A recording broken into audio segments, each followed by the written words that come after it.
사도신경으로 신앙 고백하겠습니다. 전능하사 천지를 만드신 하나님 아버지를 내가 믿사오며 그 외아들 우리 주 예수 그리스도를 믿사오니 이는 성령으로 잉태하사 동정녀 마리아에게 나시고 본디오 빌라도에게 고난을 받으사 십자가에 못 박혀 죽으시고 장사한 지 사흘 만에 죽은 자 가운데서 다시 살아나시며 하늘에 오르사 전능하신 하나님 우편에 앉아 계시다가 저리로서 산자와 죽은 자를 심판하러 오시리라. 성령을 믿사오며 거룩한 공예와 성도가 서로 교통하는 것과 죄를 사하여 주시는 것과 몸이 다시 사는 것과 영원히 사는 것을 믿사옵나이다. 아멘. 찬송가 290장 찬송하겠습니다.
하나님 아버지 감사합니다.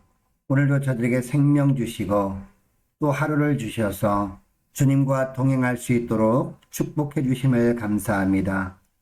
주님께서 말씀으로 우리를 이끄실 때 주님께서 이끄신 대로 한 발 한 발 우리가 따르기 위하여 하나님 오늘도 이 새벽 기도회를 하나님 앞에 올려드립니다.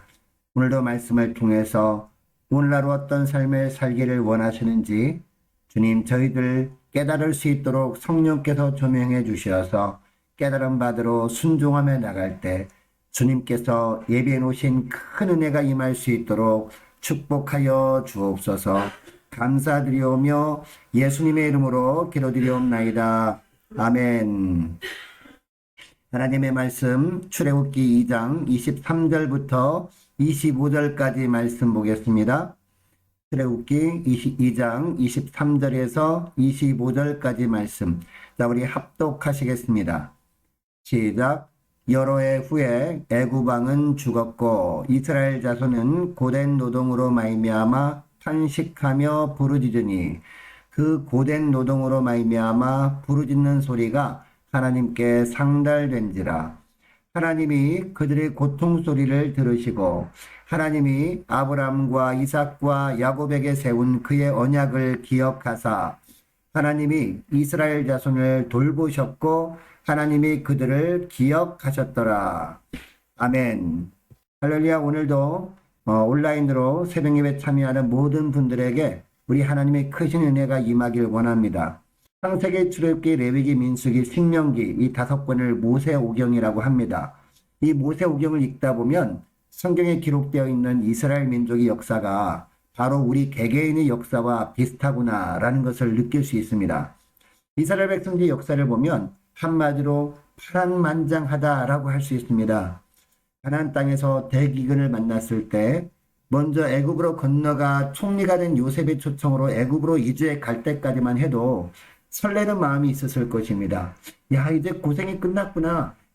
행복만 시작되겠구나 라고 생각을 했을 것입니다. 그런데 요셉을 모르는 왕이 정권을 잡으면서 이스라엘 백성들은 노예로 전락하고 말죠.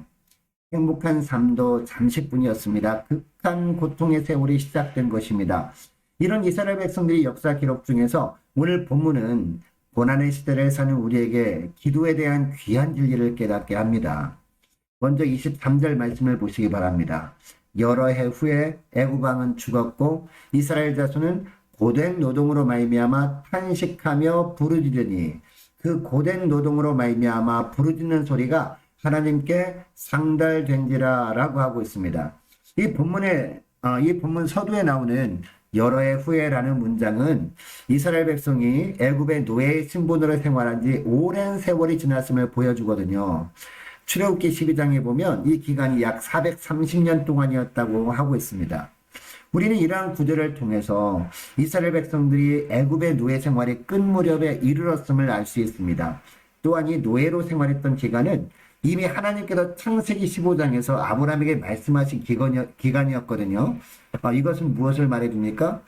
이스라엘 백성들은 하나님이 말씀하신 기간이 되었을 때 비로소 하나님께 부르짖었고 하나님은 그 부르짖음을 듣고 이스라엘 백성을 기억하셨다는 사실입니다. 그런데 여기서 한 가지 의문이 생깁니다. 하나님께서 이스라엘 백성들을 기억하신 것이 하나님의 백성들이 부르짖었기 때문인가? 아니면 하나님의 때가 되었기 때문에 하나님께서 이스라엘 백성들을 돌아볼 마음을 가지셨는가? 라는 것입니다. 출애굽기 1장과 2장은요. 이스라엘 백성들이 애굽의 고생 땅에서 근 400여 년을 지냈던 역사를 기록하고 있는 본문이거든요. 그런데 우리가 읽은 본문 이전에 어디를 찾아봐도 이스라엘 백성들이 하나님께 부르짖었다는 내용은 등장하지 않습니다. 그들의 마음에 하나님은 존재하지 않는 듯합니다. 비록 애굽 왕 바로의 노예로 살아도 어떻게 하면 죽지 않고 살아남을 것인가에 모든 관심이 있는 것처럼 보입니다.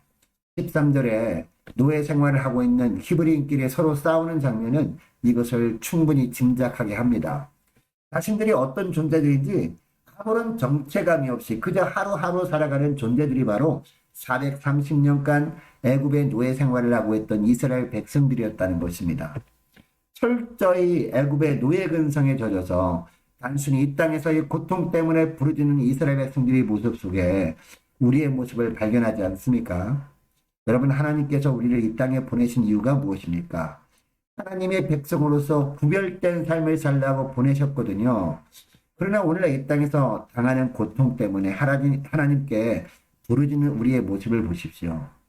잃어버린 하나님의 백성으로서의 정체성을 회복시켜달라고 기도하지는 못하고 단지 이 땅에서 겪는 견딜 수 없는 고통 때문에 단순히 부르짖고 있는 경우가 많지 않습니까?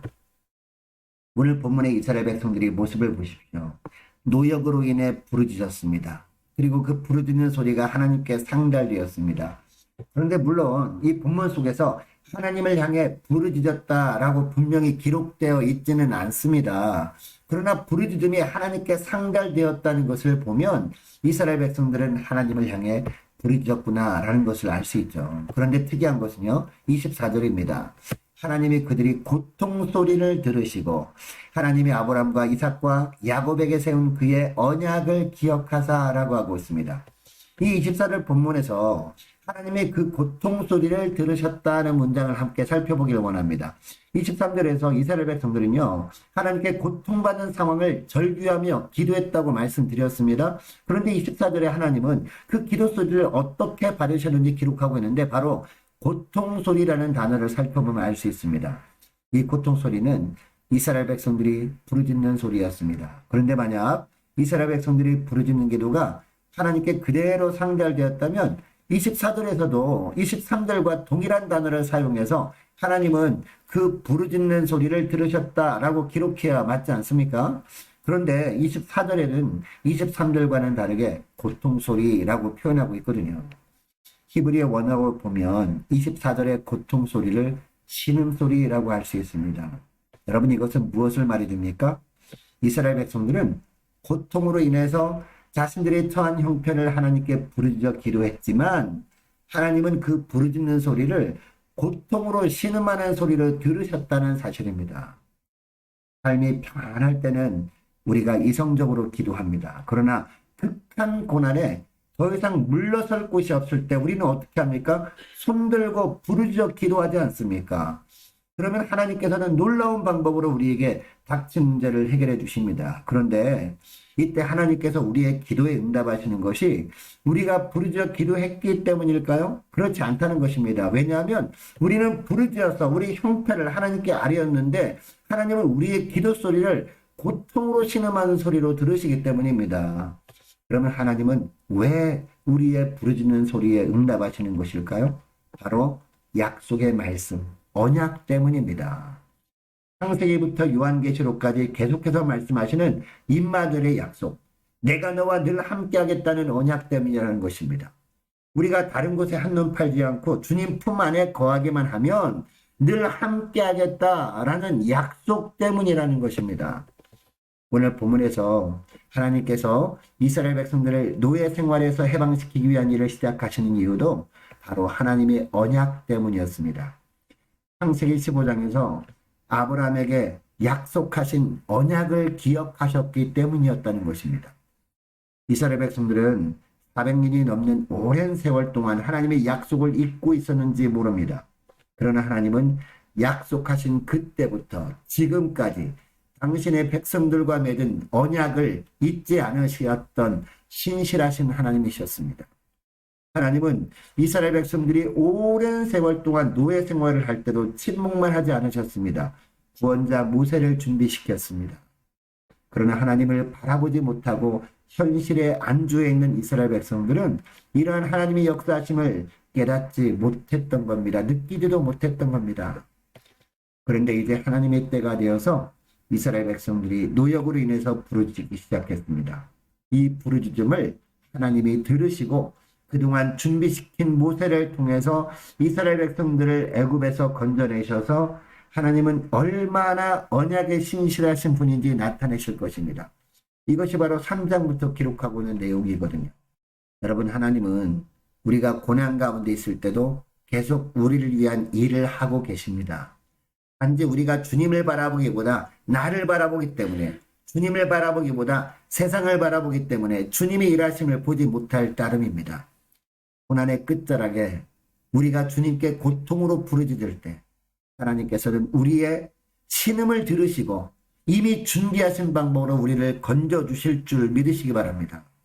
하나님께 부르짖어 기도할 수 있다는 것은 그만큼 하나님이 일하심이 임박했다는 증거입니다. 주님은 우리의 문제를 아시며 이미 우리를 위해 일을 해 오셨습니다. 우리 인생에 주님께서 직접 개입하시면 문제는 놀랍게 해결됩니다. 주님은 우리가 부르짖어 기도할 때를 기다리고 계십니다. 여러분, 이것을 기억하시고 오늘 기도할 때 이렇게 기도했으면 좋겠습니다. 하나님, 고난 중에 낙심하기보다 눈을 들어 주님을 바라보며 부르짖어 기도함으로 주님께서 임마누엘 언약을 기억하시고 주님의 방법으로 고난의 수렁에서 건져주시는 은총을 누리게 하여 주옵소서. 간절히 기도했으면 좋겠습니다. 계속해서 기도할 것은 자가격리 중에 있는 모든 성도들의 건강을 지켜 주옵소서. 어려울 때일수록 더욱더 사랑으로 하나 되는 함께 가는 교회가 되게 하여 주옵소서. 또 많은 환우들이 있습니다. 환우들 위해서 기도해 주시기 바라고, 취업을 준비 중 우리 청년들이 있습니다. 위해서 기도해 주시기 바랍니다. 또한 고3 올라가는 우리 자녀들을 위해서도 우리 함께 기도하기를 원하고, 또 선교사님들을 위해서 우리 함께 기도하기를 원하고, 나라 민족을 위해서 각 가정의 기도 제목을 놓고 우리 함께 기도하기를 원합니다. 우리 찬양 반주에 맞춰서 우리 간절히 기도하기를 원합니다. 우리가 소리 높여 기도할 수는 없지만 각 가정에서 마음으로 부르짖고 간절히 기도하는 이 시간 될 수 있기를 원합니다. 기도하겠습니다.